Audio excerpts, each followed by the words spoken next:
रहे हैं। उनको ना प्रदेश में कोई सीरियस लेता है, ना विदेश में लेता है, कहीं नहीं लेता है। उनको देश की नब्ज की नहीं पता। वो जवाब दीजिए केवल ढींगरा साहब। जी देखिए, विजय शर्मा जी कहां से कहां बात को घुमा रहे हैं आप। देखिए, इस 9.5 साल के अंदर खट्टर साहब हरियाणा के मुख्यमंत्री रहे। आप देखे होगा आपने, किसान कहाँ रहे, सड़कों के ऊपर रहे ना। उनकी लाठियों से कितना स्वागत किया, उनके ऊपर कीले बिछाई, उनके ऊपर किस तरह से प्रहार कर रहे थे, और किसान के साथ मजदूर भी बैठे थे। ये किस तरह से अभी बात कर रहे हैं और किस तरह से उनके साथ व्यवहार हो रहा था, ये सारी हरियाणा की जनता ने देखा है। और उसके साथ साथ जो भी क्लास का कर्मचारी था, उसके साथ क्या व्यवहार किया इन्होंने। लाठियों डंडों से पीटा है उनको, सबको। जितने कर्मचारी जो अपनी मांग लेकर के आता था, पंचकुला का एक बॉर्डर है, उसके अंदर लाठियां भांजी जाती थी उनके ऊपर। इसी तरह से वहां पे सरपंच थे, सरपंचों के ऊपर लाठियां मारी, अश्रु गैस के गोले छोड़े, इतनी बुरी हालात की उनकी। आंगनवाड़ियों के साथ इन्होंने क्या किया, आंगनवाड़ी एक छोटे छोटे घरों में जो स्कूलों के अंदर जो काम, उनकी पिटाई कर दी इन्होंने। उसके बाद देखिए, कोई ऐसा वर्ग नहीं छोड़ा जिसकी पिटाई ना करी हो इन्होंने, जिसके ऊपर लाठियां ना भांजी हो। और ये कह रहे हैं कि हमने बड़ा अच्छा काम किया। क्या उसमें दलित नहीं आते थे जिनकी पिटाई करी आपने? क्या उसमें मजदूर नहीं आता था वर्ग जिसकी पिटाई करी आपने? सब गरीब वर्गों की पिटाई करी इन्होंने 9.5 साल। और उसके बाद खट्टर साहब को छुपा दिया। आज खट्टर साहब कहाँ है?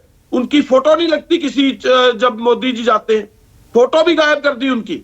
और आप जो है नायब सैनी को आगे करते हैं, 4 महीने का मुख्यमंत्री, वो अपनी छन लेके घूमता है, अभी हमने ये कर दिया वो कर दिया। उसने क्या कर दिया? 9.5 साल तो आपने जो है हर वर्ग को परेशान किया, हर वर्ग को प्रताड़ित किया, हर वर्ग को मारने का काम किया।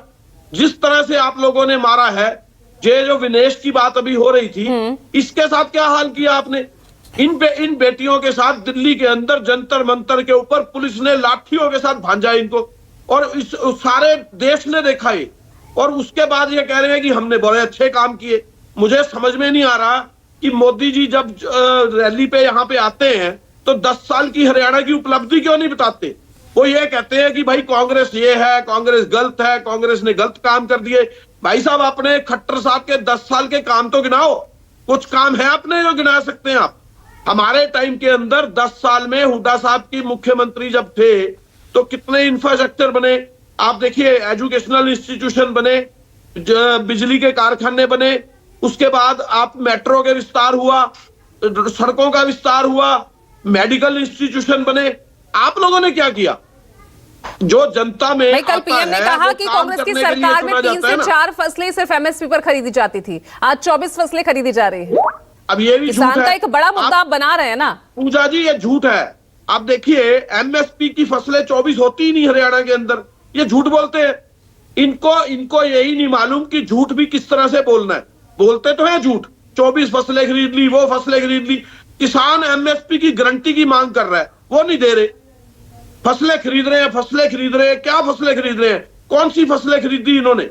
और आपको बताना चाह रहा हूं, एक मेरी फसल मेरा ब्यौरा एक पोर्टल लगा रखा है, उसके ऊपर जैसे ही फसल आती है उसके पर्ची नहीं निकलती किसान की। जब वो पानी से भीग जाती है तो कहते हैं नमी है जी, अब तो इसका रेट नहीं मिलेगा, आप अपने घर ले जाओ इसको, फसल को। बेचारा किसान जो है औने पौने दाम में वही फसल अपनी छोड़ के चले जाता है।